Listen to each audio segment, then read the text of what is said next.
And Tyson said this. He said, we're all going to die one day, of course. Then I look in the mirror and I see those little spots on my face and I say, wow, my expiration date is coming and it's coming close. It's coming really soon. The question is, what is that going to do to how he lives? How he lives. And you know what's so interesting about this particular podcast? McFarland, again, who's the therapist, goes, well, I'm not really afraid to die. But then he contradicts himself. And listen to what he said. He said, I don't worry about it. I'm not sweating it. Then listen to this part. McFarland said, I just want to die consciously. I don't want to die screaming. And I've heard the last rites of a lot of people, a lot of famous people, and they're getting ready to die, and they leave this planet screaming. Screaming in fear, screaming in pain, screaming because it's so unknown.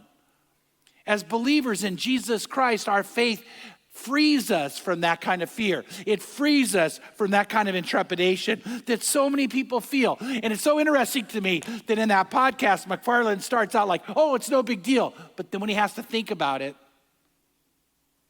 he's like, I just don't want to die that way. I don't want that to be the case for me. And the answer, by the way, is knowing Jesus. And the answer is living your life with and for Jesus.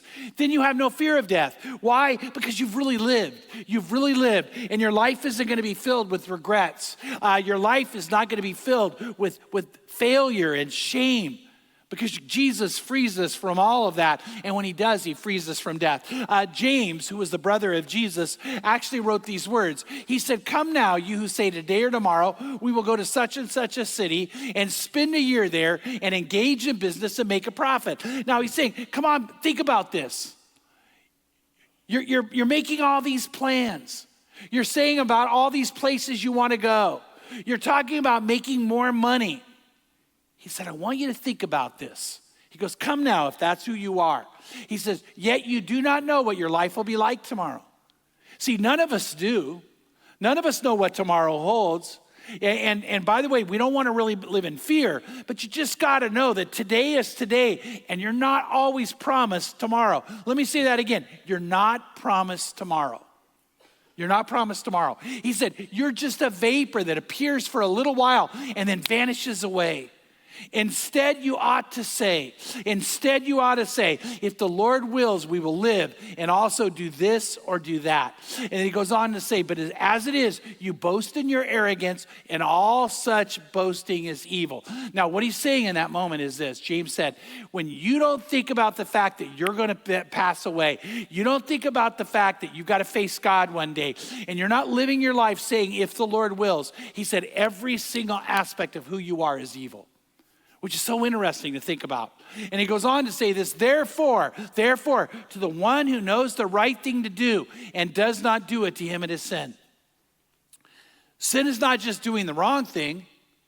Sin is not doing the right thing. While I was away, I read a study about regret.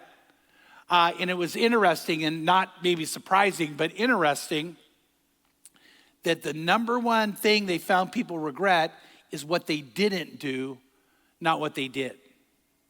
In other words, more people have regret for what they did not do than for what they did. And when someone's facing death, they think about all those things like, what if I had done this? What if I had said this? What if I had made this decision? What if I had taken that leap of faith? And they begin to realize that. And so he says, be careful, James says, as you start looking at your life, that you're living it correctly. You're living it the way you should. Let's look at verse 14 again. Verse 14, he says, yet you do not know what your life will be like tomorrow. You're just a vapor that appears for a little while and then vanishes away. You see, we know that life is quick and short, but very often we ignore it. We don't think about it until we have to face it. And James said, it's shorter than you know.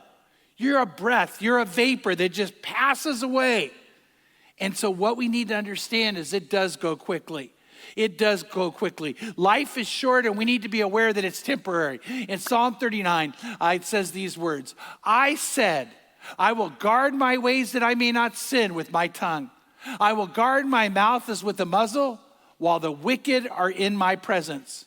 I was mute and silent. I refrained from even good, and my sorrow grew worse.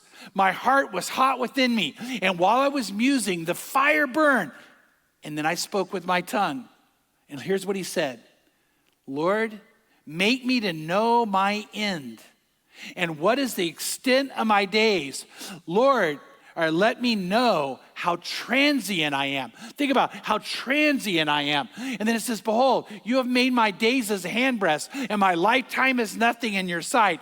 Surely every man at his best is a mere breath. And then he says this interesting word here, Selah, which means pause.